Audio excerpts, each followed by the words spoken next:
Assalamualaikum warahmatullahi wabarakatuh. Selamat siang, teman-teman dari kelas MJ704 dan Pak dosen Pak Wahyu Purbosantoso, kelas Manajemen Keuangan Internasional, PJJ S1 Manajemen Universitas Cyber Asia. Perkenalkan, nama saya Devista Zulfa, akan mempresentasikan tentang Manajemen Keuangan Internasional dengan pertanyaan-pertanyaan yang sudah disampaikan di LMS. Yang pertama, mengapa multinational company atau MNC itu telah mendobrak doktrin dari teori keunggulan komparatif? Teori keunggulan komparatif ini dikemukakan oleh seorang ahli bernama David Ricardo, seorang ekonom Inggris yang pertama kali memunculkan comparative advantage dalam bukunya Principle of Political Economy and Taxation pada tahun 1817. Teori ini menyatakan bahwa suatu negara itu harus berfokus pada spesialisasi dalam produksi barang yang memiliki peluang lebih rendah dibandingkan negara lainnya. Biaya peluang ini menjadi pertimbangan utama dalam keputusan produksi, bukan biaya per unit secara absolut. Keunggulan komparatif memungkinkan negara untuk menggunakan sumber daya yang terbatas secara efisien untuk peningkatan produktivitas. Dengan berfokus pada produksi barang yang mempunyai keunggulan komparatif, peningkatan negara dapat meningkatkan efisiensi, margin keuntungan, dan memperoleh hasil material yang tinggi. Lanjut di pengertian multinational company. MNC ini adalah perusahaan yang memiliki operasi aset atau fasilitas produksi di lebih dari satu negara. Perusahaan ini menjalankan kegiatan bisnis seperti manufaktur, pemasaran, atau distribusi secara lintas negara melalui anak perusahaan, cabang, atau kantor perwakilannya. MNC ini biasanya memiliki pusat kendali di negara asal atau home country-nya. Sementara aktivitas produksi atau pemasaran ini dilakukan di negara-negara lain atau host countries-nya.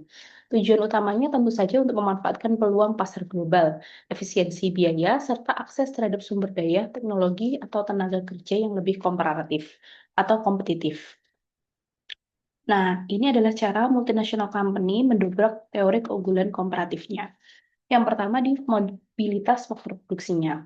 MNC ini mampu mentransfer modal, teknologi, dan pengetahuan manajerial ke negara tuan rumah melalui pendirian fasilitas produksi. Transfer ini memungkinkan terciptanya keunggulan komparatif buatan. Misalnya ketika teknologi mahal dibawa ke negara dengan tenaga kerja yang murah, sehingga tentu saja biaya produksinya berubah secara signifikan.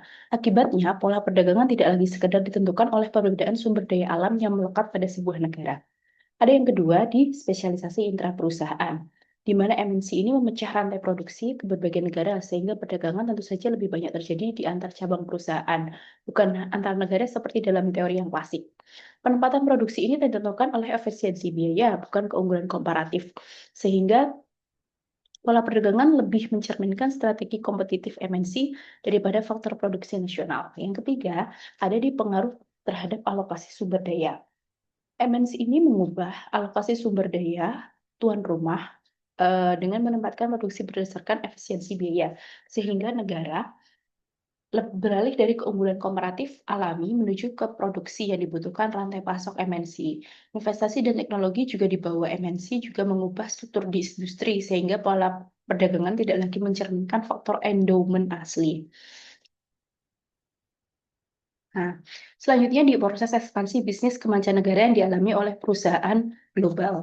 James A. Kagan atau salah satu ahli itu menyebutkan bahwa pemasaran global itu adalah serangkaian kegiatan pemasaran yang dilakukan oleh perusahaan yang menekankan pada efisiensi biaya dan upaya yang menembus batas negara dan regional, kesempatan mentransfer produk, merek, dan ide lain yang melampaui negara, memenuhi kebutuhan pelanggan global, dan mengembangkan koordinasi antara infrastruktur pemasaran nasional menjadi infrastruktur pemasaran global. Lanjut di proses ekspansi bisnis menurut teori Uppsala. Ini penulisnya adalah Johansen and Van Vagene 1977. Ada 4, di mana ada ekspor sporadis, yaitu perusahaan fokus pada pasar domestik. Penjualan ke luar negeri terjadi hanya sesekali, biasanya sebagai respon pasif terhadap pesanan dari luar negeri atau klien asing yang datang ke perusahaan. Yang kedua di ekspor teratur, jadi perusahaan itu secara terencana menjual produk mereka di pasar internasional, baik melalui distributor domestik maupun internasional. Aktivitas ini tentu saja mengandalkan perantara independen di negara tujuan. Yang ketiga ada di ekspor tidak teratur, yaitu perusahaan mulai memasarkan ke luar negeri, tetapi hanya jika ada kelebihan produksi dan akan dihentikan jika pasar domestik kembali membutuhkan. Produk dan organisasi belum disesuaikan dengan pasar dunia. Lanjut lagi di keterlibatan fisiknya. Jadi perusahaan mendirikan kehadiran fisik yang permanen di pasar asing, seperti mendirikan kantor cabang, penjualan, atau sales subsidiary, atau pada tingkat tertinggi mendirikan fasilitas manufaktur atau investasi asing atau FDI.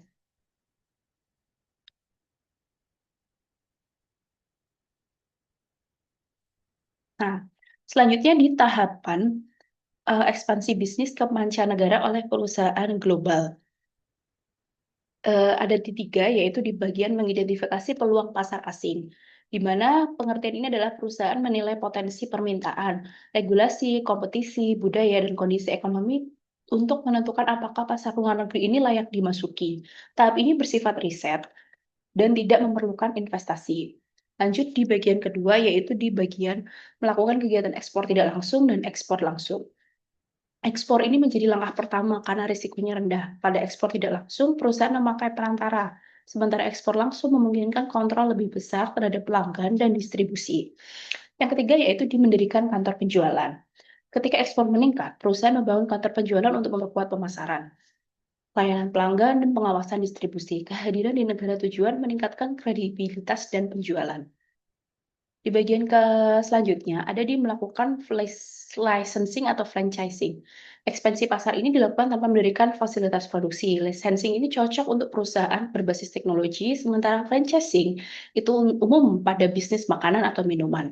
Risiko rendah, perluasan cepat, tetapi kontrol kualitasnya lebih terbatas. Yang selanjutnya ada melaksanakan joint venture atau alliance. Digunakan untuk mengatasi hambatan regulasi atau mengakses pengetahuan lokal. Joint venture ini melibatkan kepemilikan bersama, sedangkan alliance lebih fleksibel. Resikonya dibagi dua dan perusahaan memperoleh akses ke sumber daya lokal. Lanjut lagi ada kegiatan melakukan kegiatan akuisisi atau merger. Perusahaan ini membangun pabrik atau greenfield atau mengakuisisi perusahaan lokal atau brownfield. Tahap ini menunjukkan komitmen yang besar, memberikan kontrol penuh atas produksi dan menurunkan biaya logistik serta tarif impor.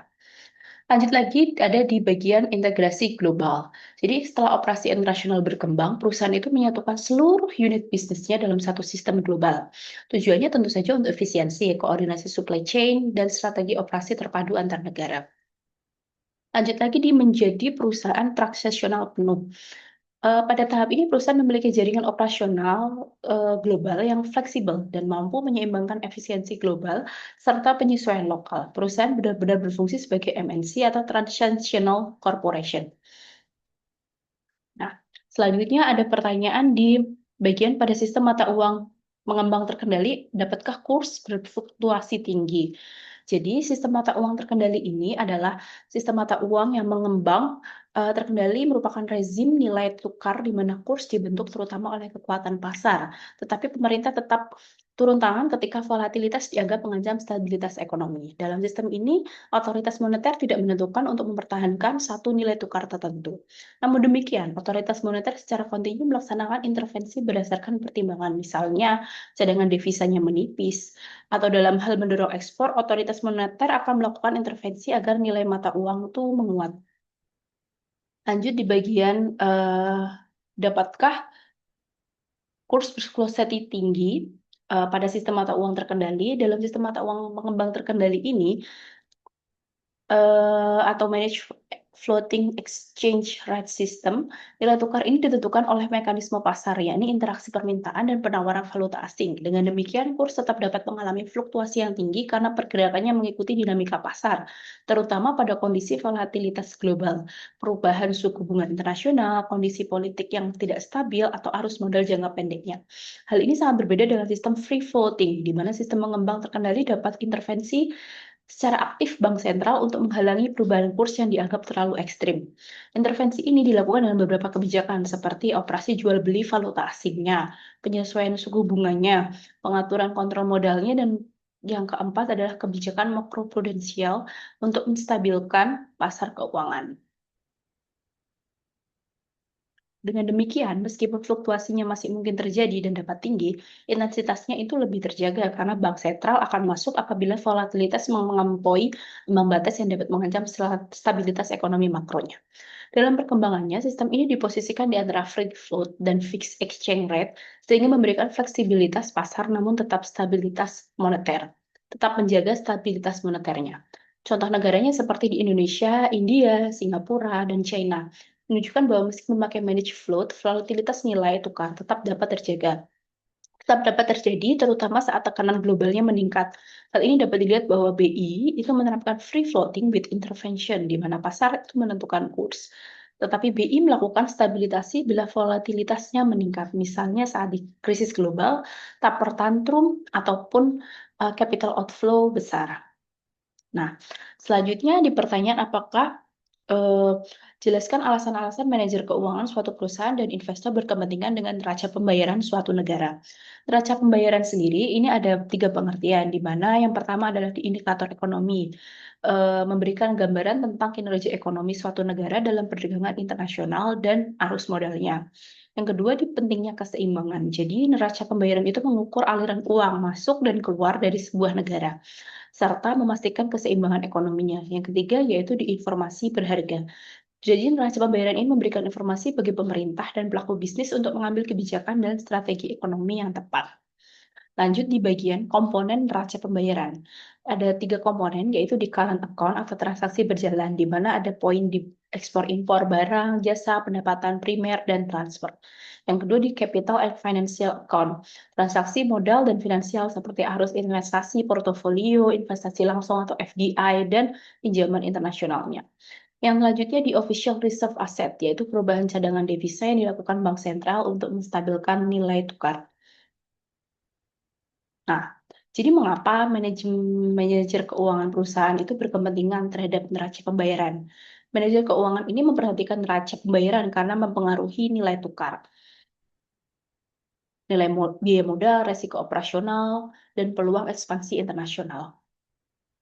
Nah, relevansinya sih apa neraca pembayaran bagi manajer keuangan? Itu yang pertama ada di berdampak terhadap nilai tukar atau exchange rate risk. Neraca pembayaran ini menekan nilai tukar dan menyebabkan depresiasi, sehingga biaya impor, beban utang falas, dan risiko transaksi internasional itu juga meningkat.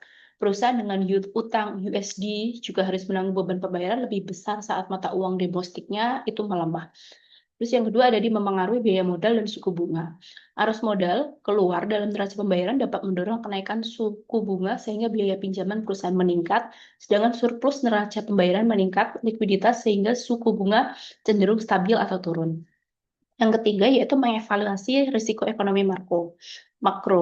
Manajer keuangan itu perlu menilai kondisi makro melalui sinyal dari neraca pembayaran seperti tekanan nilai tukar, risiko krisis, dan ketergantungan pada pembiayaan eksternal sebelum memutuskan investasi, ekspansi, atau pembiayaan internasional.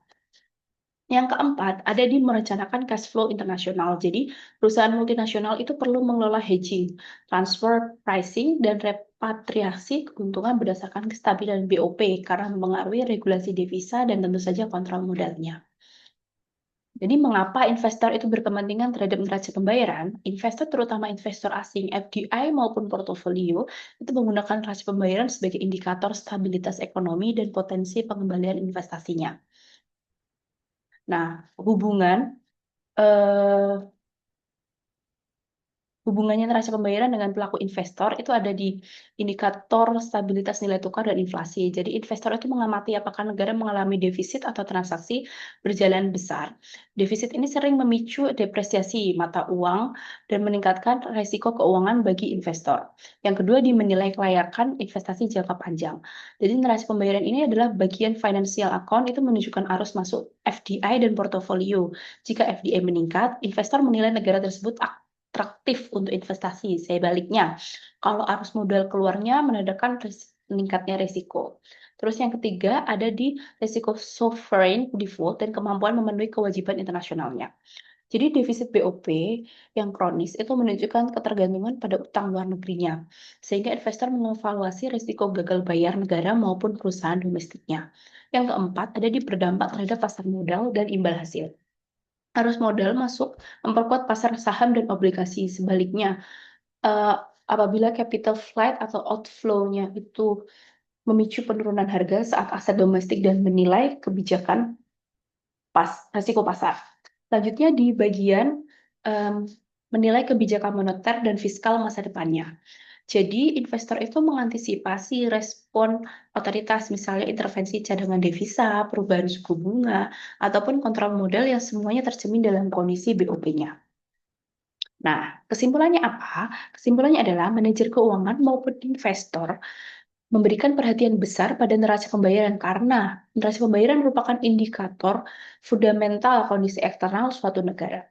Melalui neraca pembayaran ini, mereka dapat menilai risiko nilai tukar, biaya modal, arus modal internasional, dan stabilitas makroekonomi yang semuanya mempengaruhi profitabilitas dan keputusan investasinya. Selanjutnya, dengan PowerPoint ini saya lebih memahami juga manajemen keuangan internasional dalam hal membantu cara perusahaan dan investor membuat keputusan keuangan di pasar global yang dipengaruhi oleh nilai tukar, risiko negara, dan arus modal. Pengetahuan ini memungkinkan pengelolaan risiko kurs, pemilihan strategi pendanaan yang efisien, serta pemanfaatan peluang investasi internasional secara lebih optimal. Demikian presentasi dari saya, kurang lebihnya mohon maaf. Wassalamualaikum warahmatullahi wabarakatuh.